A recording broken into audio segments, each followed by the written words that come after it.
एक निवेदन आप सबसे करेंगे, दुख है ना थोड़ा सा अगर आपके जीवन में, शिव जी को आप जल चढ़ाना चालू कर दीजिए।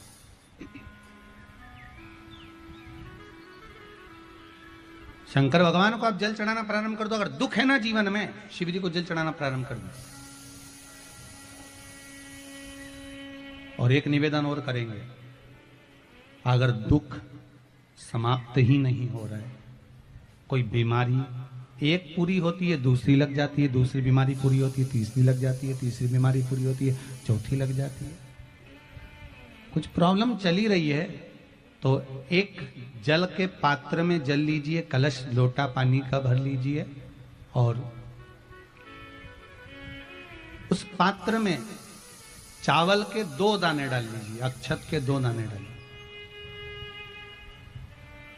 घर में से लेकर जाओ, थोड़ा सा जल बेलपत्री के वृक्ष के नीचे डाल दीजिए, थोड़ा सा जल पीपल के वृक्ष के नीचे डाल दीजिए और थोड़ा सा जल या तो आंवले का पेड़ मिल जाए या शमी का वृक्ष मिल जाए, शमी का वृक्ष मिले या आंवले का वृक्ष मिले, उसके नीचे डाल दीजिए।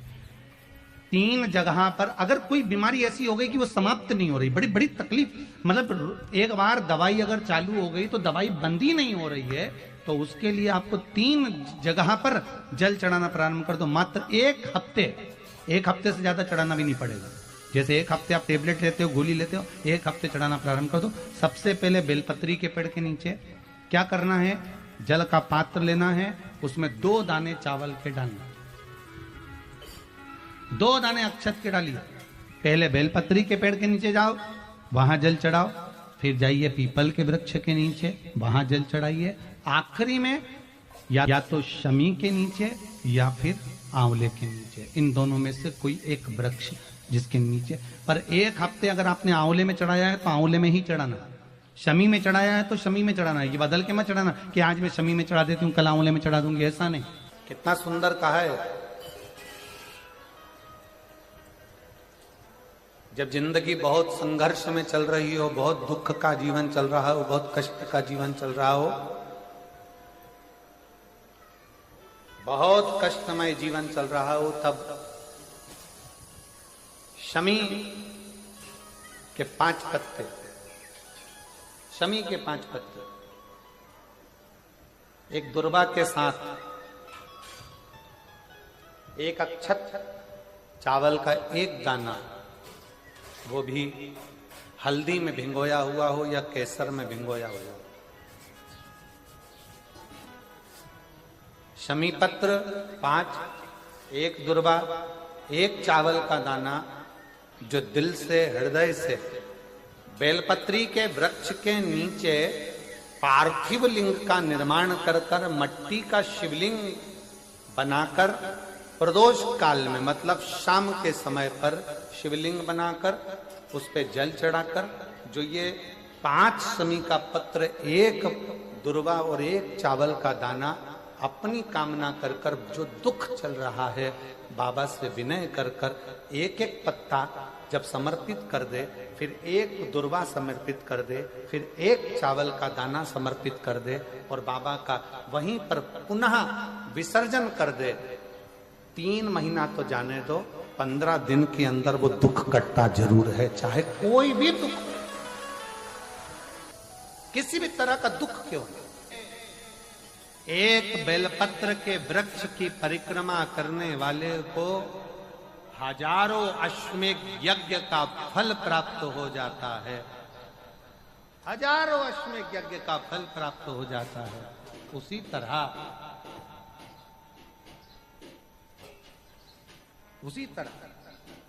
एक पार्थिव लिंग का निर्माण करने वाले को, मिट्टी का शिवलिंग का निर्माण कर कर पूजन करने वालों को 12 ज्योतिर्लिंग के शिवलिंग के दर्शन का पुण्य फल प्राप्त।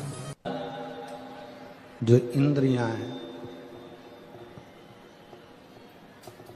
इन 11 इंद्रियों में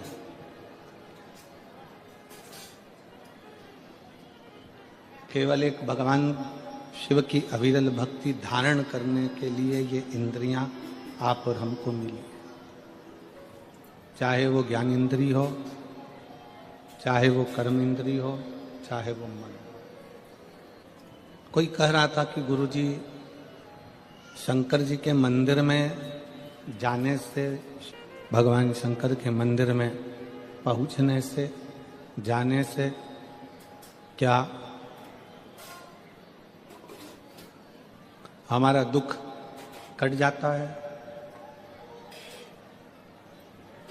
किसी ने पूछा कि शिव मंदिर में जाने से क्या हमारा दुख कट जाता है? शिव महापुराण में षडानंद कार्तिकेय और भगवान श्री गणेश जी का एक संवाद है। श्री गणेश जी महाराज कार्तिकेय बाबा से एक प्रश्न कर दिए। कार्तिकेय बाबा गणेश जी के प्रश्न को सुनकर, गणेश जी के संवाद को सुनकर तुरंत उत्तर देते। भगवान कार्तिकेय जी के सम्मुख में गणेश जी महाराज का एक सुंदर सा संवाद है, बड़ा सुंदर सा, कि मान लो हमने सुना है कि गणेश जी कह रहे हैं कार्तिकेय जी से कि कोई शिवालय में जाए तब उसका दुख कटता है, कोई शिव जी के मंदिर पहुंचे तब उसका दुख कटता है, कोई शंकर भगवान की चौखट पर जाए, भगवान शंकर के द्वार पर जाए तब दुख कटता है। षडानंद कार्तिकेय जी कहते हैं गणेश जी से कि आप मंदिर तक पहुंचे ना पहुंचे, पर यदि आपके मन में शंकर के मंदिर जाने का केवल भाव प्रकट हो जाता है तो समझ लो कि आपका दुख कटना प्रारंभ हो गया। आप मंदिर में पहुंचे ना पहुंचे, आप मंदिर तक गए ना गए, आप शिव मंदिर तक पहुंचे कि ना पहुंचे वो मूल है।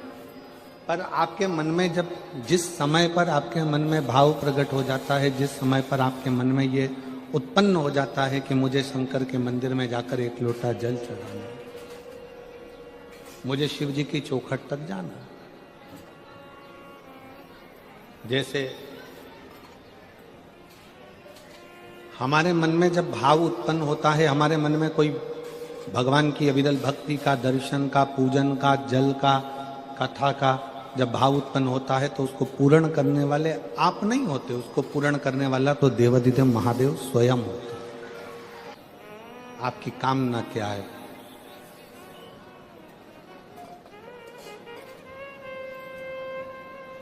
शिव महापुराण एक कल्प वृक्ष है। कल्प वृक्ष का मतलब क्या होता है? जिसके नीचे बैठकर जो कामना करी जाए वो पूर्ण होती है।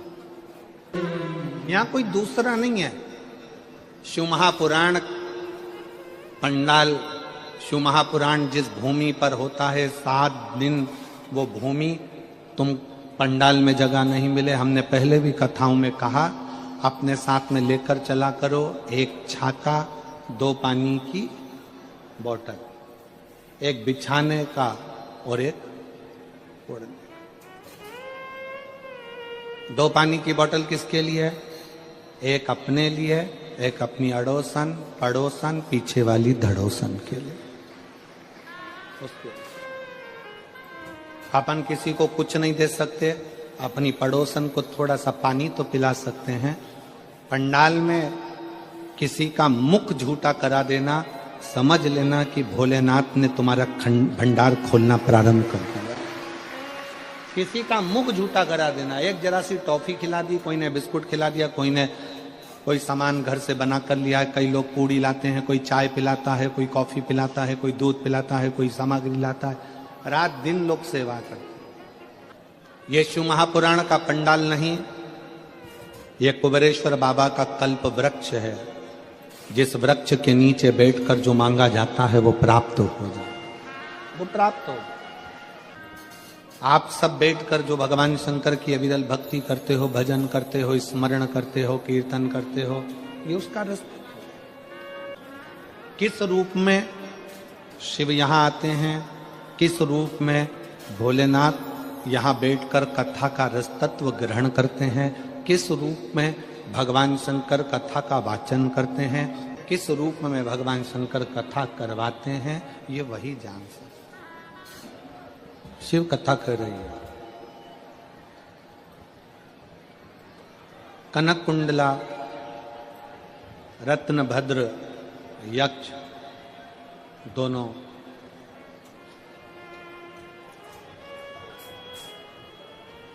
गंधमादन पर्वत पर बैठकर भगवान शिव की आराधना कर रहे हैं।